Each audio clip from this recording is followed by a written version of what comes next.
Hey folks, my name is Eric from Supported Venture, and if you're like a lot of my favorite clients, you're always trying to ensure that your MSP clients are getting the best service and thinking of ways to improve the level of service that you're giving your clients. So when you grow your MSP, which hopefully you're doing a lot of, after it reaches a certain point, things might get a little chaotic. So you need the person who's going to bring order to that chaos, and that person is called a dispatcher. So I'll give a full explanation in this video of what that person does and how it all works and the problems it solves. But first, I want to show you this little clip of our client Dane and how we've solved that problem for him. And at the end of the full explanation of the service, I will play the full interview with Dane, the testimonial on how we've helped him with that. So enjoy, and this is Supported Venture telling you about dispatchers and why your MSP needs a dispatcher. It's been really good. The feedback from our clients as well has been really positive. They get along really well with the guys doing it. They've got to bring up a personal relationship with them. They understand that they can dispatch and they can do basic tickets as well some of the times. If it's like a password reset or something like that, they can jump in. But then most of the time, yeah, the clients seem to really get along with them and they really love it. They've completely changed their perspective on the service. So it's made a massive difference. Hey there, folks. It's Eric from Supported Venture. I'm joining you today from Chiang Mai, Thailand, and I'm going to tell you why in an MSP of a certain size, you should get a dispatcher. Now, a lot of MSPs that we work with do struggle with this once they reach the point where they have about 50 tickets a day, where they have 3 to 5 technicians working on the help desk, and when they have a ring group where calls come into their help desk via when someone dials their number, it rings all the technicians on the help desk, and the technicians have to make a call whether they answer that call or let someone else do it, and it rings and rings and rings. Nobody wants to answer it. And also the situation that we're trying to avoid is technicians, when tickets are emailed in, technicians will cherry pick the sort of tickets that they choose to work on, pick the easy ones. So why do you need a dispatch? You need a dispatch to bring order to the system of your service desk and to make sure that the right things are done on the right tickets by the right people, rather than, you know, the ring group and emailing in tickets. It ends up being random tickets assigned to random tickets from random clients at random times, either by telephone, and telephone is particularly distracting from a technician and their focus. We find that MSP help desk technicians do their best work and have the greatest amount of satisfaction in their role when they can work one ticket after the next without being distracted. So they start a ticket by opening it up, looking at the documentation that they have to support what's being asked from the client as described on the ticket. And once they're clear on what needs to be done, they'll give the client a call and start working on the ticket. And then once the call is done, once the issue is resolved, hopefully it's resolved, then they will write the notes and then they move on to the next ticket. What you have with the ring group situation is you always have different people calling up and technicians feeling like they have to answer it. So at a certain point, you know, it's okay to do that. When you're starting out your MSP, maybe there's 2 guys on the help desk and you get 10 calls a day. Perfectly okay. 10 calls a day, no problem. But once you start scaling your business, once you start getting more business, once you start getting more help desk technicians, it turns into chaos. So let's go in a medical example. Imagine a small village, maybe in Thailand, maybe in England, who knows? There's a village doctor there who spends most of the time sitting in their medical clinic. And when somebody walks in, it's their neighbor, they know them really well, they walk in, and the doctor doesn't have much to do. So they'll immediately go, oh, how can I help you? Oh, let me take your blood pressure, let me do an examination, let me see why you might have a fever, and all this sort of stuff. And that's all fine. And that doctor, that same doctor, he can, you know, find the report of the person's medical history. He can write the prescription, do the notes, book the follow-up appointment. They can do it all themselves. Why? Because they're not overloaded. They're sitting there most of the time just waiting for people in their village to come and ask for help. It's a slower pace of life, and some MSPs are like this. And that's really okay. But, you know, then maybe they'll get a second doctor in their village, and then there will be 2 of them doing that, and that could also be okay. You know, they're teaming up with another doctor, but the next person they probably are going to hire is not a 3rd doctor, but it's probably going to be a nurse who will sit at the reception, and when somebody comes in to the clinic, the doctors might already be booked solid with appointments, And the nurse will bring up the medical history of the person, book the appointment, get all the information, maybe even take the blood pressure, the body weight, the temperature of the person, and just get the doctor as much information as they can, so the doctor can start their work on a good footing. And I'm sure that would make the two doctors, it would make it a lot easier for them to have a schedule of patients throughout the day, one after another, to go through. And obviously, if they're in a schedule with patients one after another, they're no longer available to be at the front desk to welcome people when they enter the clinic. Now, imagine a small hospital. Imagine, okay, so the hospital has 15 doctors in the hospital, all doing various specialist consultations, all doing various consultations, doing surgery, surgical procedures, all that stuff. And imagine if you're walking into the small hospital and the instructions on how to register yourself and get help from the hospital is to walk into a random examination room and interrupt a random doctor, whatever they're doing, with if there's a patient there sitting. So say then you walk into door number 7 because you don't know which door to walk into, and you go, "Hey doc, I've got this headache, can you help me?" And they're already sitting with the patient. How would you feel if you're the patient? And how would you feel if you were the doctor? And how would you feel if you were the doctor and the hospital that you're working at was insisting that this is the best way that things are done in their hospital? Because this is essentially the position we're putting computer technicians in when they're on a ring group. And it causes a lot of stress, and it causes a drop in customer service. It causes a huge lack of consistency in the result when a client picks up the phone and calls your MSP. And I want you to think this through, because it's very important in growing your organization, because we've seen a lot of MSPs just lose lots of people because of this. And we've had to transfer, we've had to actually move people off MSP contracts because they just were not able to handle this arrangement. And sometimes you can find people that there's a bug. See, distractions are very distracting. I'm just trying to make a video and this bug is ringing in my ear just like a phone would come into dispatch. Anyways, it's the same job that waiters in restaurants are doing. If you have a small mom and pop restaurant, mom and pop might stand there and they'd be able to cook all the food, seat all the people, clean up after the people, give them the bill at the end of the meal, collect it, and give that sort of mom and pop service. But a lot of MSPs have scaled beyond the point where they can offer that service. And the idea of still having a technician ring group is like having a restaurant, high class, great gourmet restaurant that doesn't have waiters, that doesn't have a hostess who seats the people when they come into the restaurant.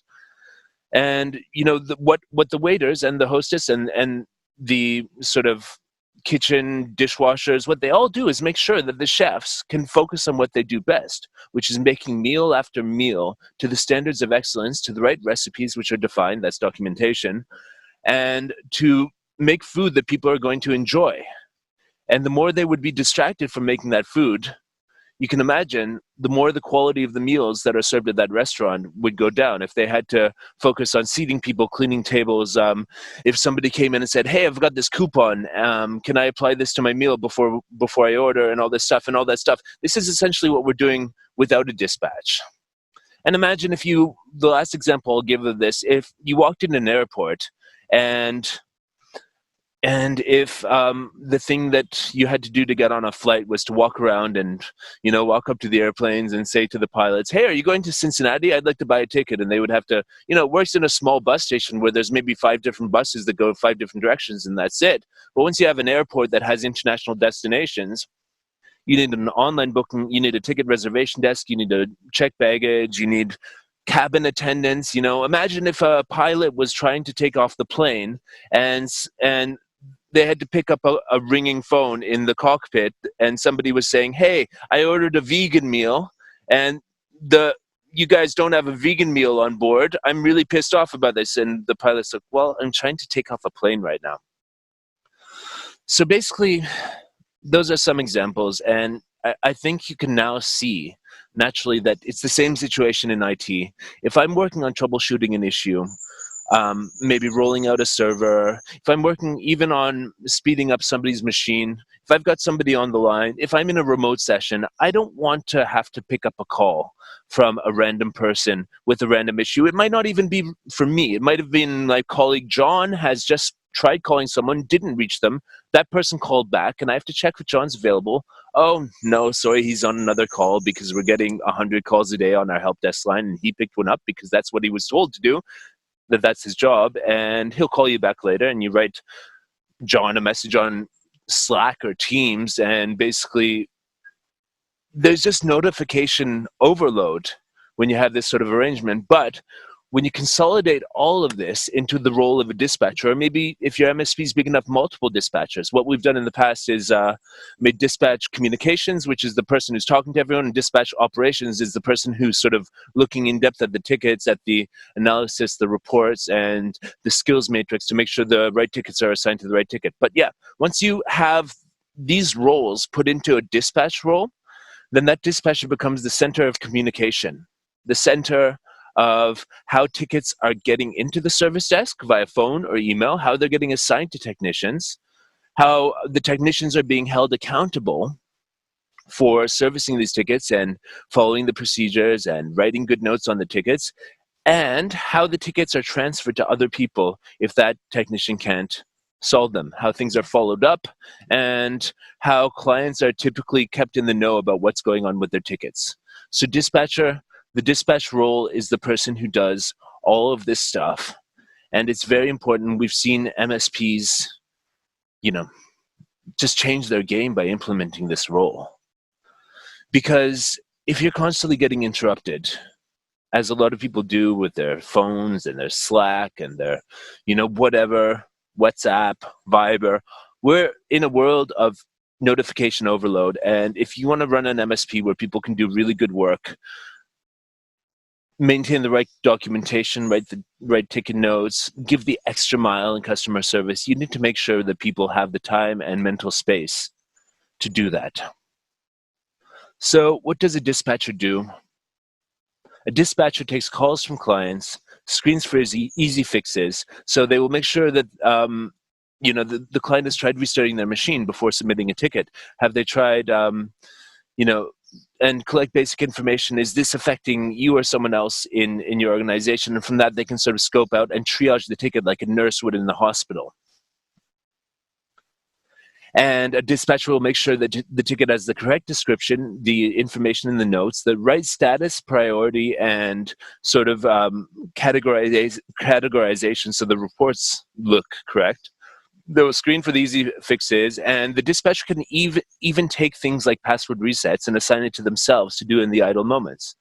Because if a technician has task after task of involved tickets, like a new user setup that will take maybe 45 minutes to an hour, the dispatcher might be able to do that password reset in a off minute between the calls, in an idle minute. And stuff like that, the dispatcher can do themselves. The rule that I tend to do with dispatch is dispatchers should not actually log into the client's machine while the client is on the phone with them. They should ask the client to send screenshots of the problem, absolutely, but they shouldn't get involved in a live support troubleshooting scenario while someone's on the phone.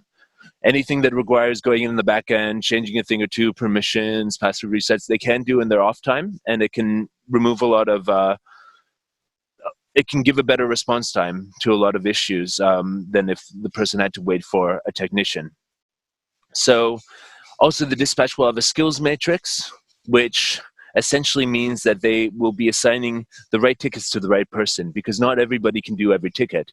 And well-organized MSPs will have a skills document that will say who is an expert on which sort of technology and who to assign what to. Basically, yeah. And the dispatcher will take the responsibility of making sure that every single ticket on the service desk has a plan in action to resolution. Whereas techs can't be, they often can be found not to be doing this because they're just so overloaded with tickets and calls and all that stuff if you're having them answering in a ring group.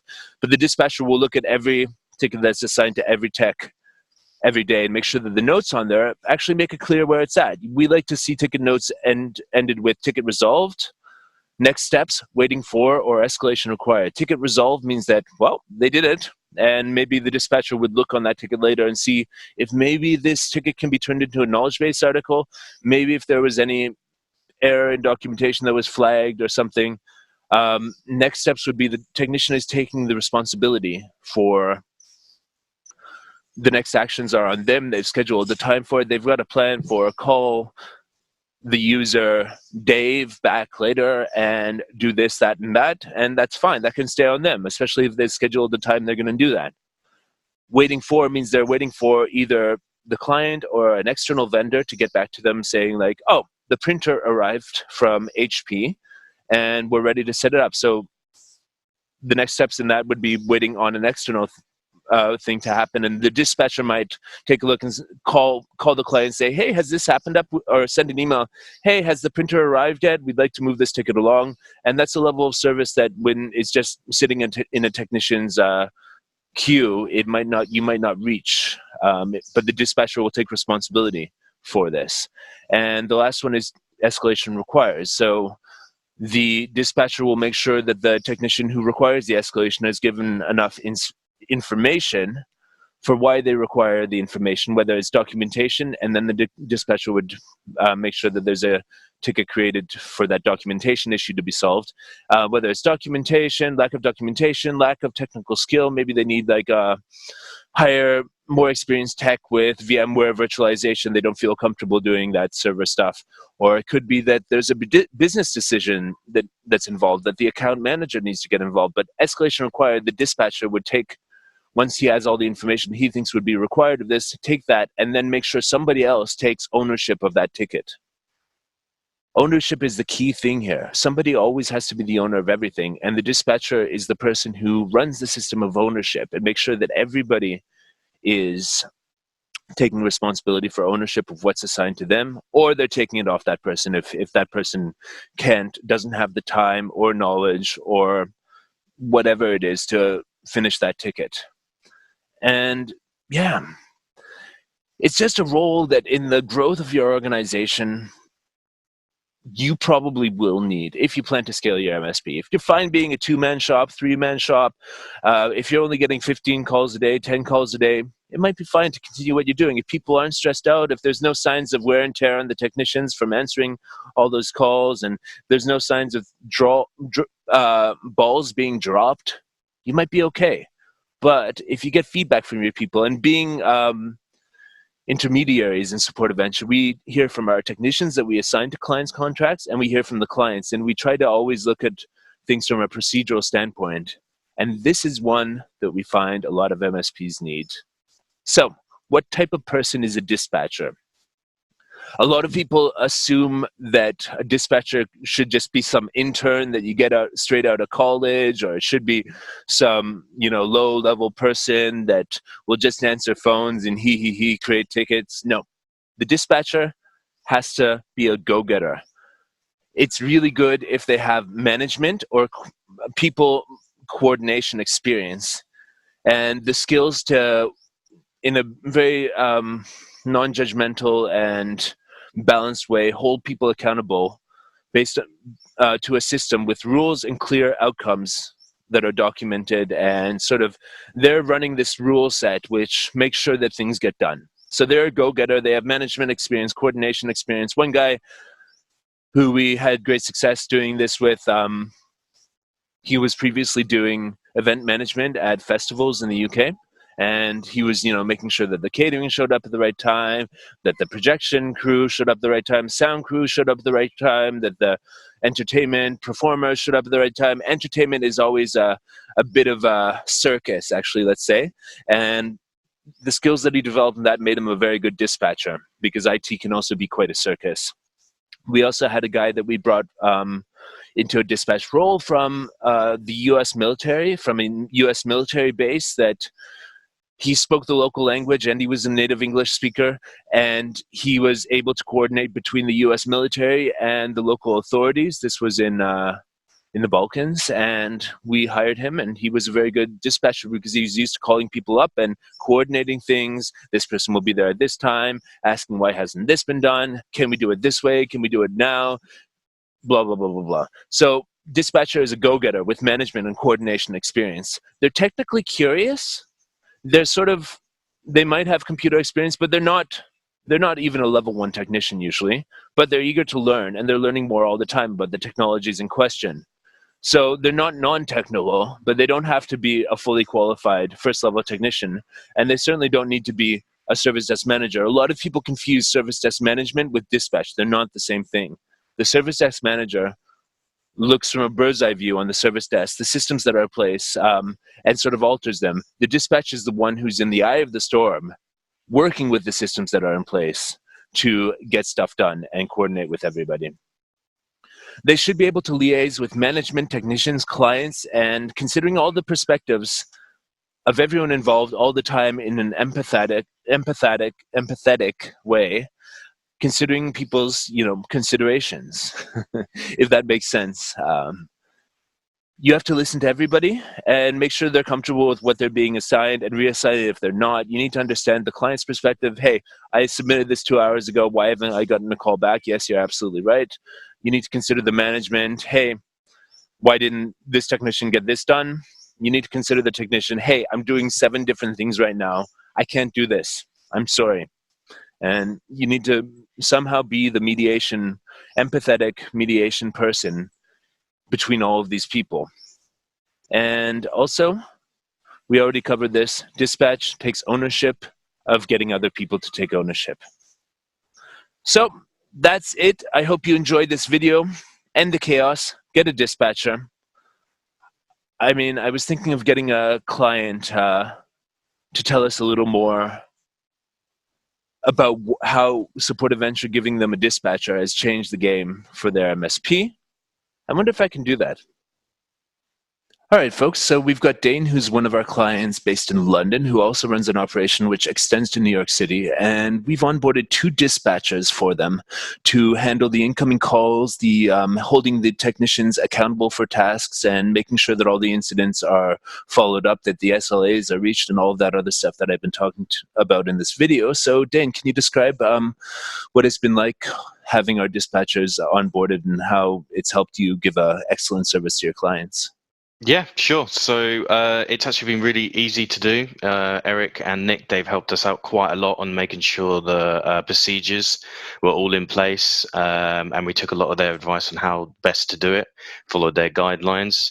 Since then, our SLA has been the best they've ever been. I've been here 10 years and I've never seen them so good. It was always one of those things. If you go to a meeting and the SLA isn't quite there, then you're going to have a bit of a problem potentially with a client. But nowadays, I can rest assured go to a meeting and not have that worry in my mind, because I think our SLAs are between 95 to 100%. Which is, really good. I'm really happy with. It also helps with things like where I've seen a improvement if there is any critical tickets what come in. The dispatcher will then take ownership, make sure there's a certain procedure which goes through, so those are followed up nice and quick, and we can just eliminate the downtime as quickly as possible with our clients as well. So it's been really good. The feedback from our clients as well has been really positive. They get along really well with the guys doing it. They've got to bring up a personal relationship with them. They understand that they can dispatch and they can do basic tickets as well some of the times. If it's like a password reset or something like that, they can jump in. But then most of the time, the clients seem to really get along with them and they really love it. They've completely changed their perspective on the service. So it's made a massive difference. So do you think that this is a big game changer from having random technicians answer random calls to the help desk? Yeah, completely. I mean, what we used to have was the problem of cherry picking tickets. Every engineer, they will either, if they get caught cherry picking, and we was always like, no, don't do that. But what they'll then do is they'll just avoid picking up a new ticket because they can see the next ticket in the queue might be a bit awkward or something like that. So what this does, it just plays to everyone's strengths. We've got a little matrix so everyone understands, everyone's technical knowledge and where they're at. So the dispatcher can easily assign the right person as well. So it just makes sure that ticket's actually closed as quickly as possible as well. So it works really well. I'm glad we were able to make this work for you. Thanks a lot for your time. And if anybody's interested in talking to Dane, send us an email and we can use him as a reference on this service. So thanks a lot, Dane. Thanks, Eric. Anyways, folks, if you want to talk to us about getting a dispatcher, it is a job that can be done remotely, can even be done better remotely when they're not sitting in the office with people, because people sitting next to each other in the office tend to get too friendly and don't follow procedures in communicating with each other. The dispatch is something that works best if you have a ticketing system like Autotask and ConnectWise. Those are the two most popular we see used. The dispatch works best if you have a sophisticated phone system, and the dispatch works best if you write down the procedures that they're enacting, so that everybody sees that they're on paper and that they're consistent and fair. And the dispatch works best if they have support from the management in enforcing those procedures. So if you want to talk about getting a dispatcher, we'd love to talk about it. We've had lots of experience implementing this role and changing the game of MSPs in their awkward stage of growth between past five technicians. And that tends to be the stage of growth where any sort of lack of documentation, lack of escalation procedure, lack of ticket creation procedure tends to show its ugly face, and it can be very stressful. Your life can be chaos. You can be a manager who is getting random emails about random stuff all day. Imagine if you, as a manager, just had to have one daily call with your dispatcher where they told you about all the stuff that's not getting solved so that you can offer your words of advice. It could be a recorded Zoom call with screen sharing, and dispatch could go away and just take that. Now, I don't mind technicians picking up calls when dispatch is busy, but we really need to get technicians away from answering all the calls that your MSP is getting. And we really also need to get your clients in the habit of submitting tickets via email and then calling if it's urgent. Because if a ticket comes in via email, we already have all the information in front of us. The ticket's there. We don't have to go through that stage of, who are you again? What's your company name? Okay, let's take some notes on that. That's like 2 minutes. But if your clients are trained to submit it through a portal or via email, and then they call, hey, Mr. Dispatch, it's really urgent. Can you get someone on this immediately? It's like, okay, yeah, you're right, it is urgent. Let's see what I can do. And that's when you cry wolf. That's when the dispatcher calls up one of the techs and say, hey, this is really urgent. I know you're doing something else right now, but I'm going to try to do this to you as little as possible. Please, could I get you on this ticket now? Anyways, Eric, Supportive Venture, I hope you enjoyed this video. My unique approach to MSP staffing and service desk management has been evolved by working for over 25 MSPs around the world, and I'm here to help. So write me an email on the email below if you like what you've seen here. We can book a call with me or my service delivery manager, Nick, and we'll talk about how we can make remote technicians work for you, how we can improve your documentation, improve your procedures, and all of that. So I hope you enjoyed this video. Bye, guys.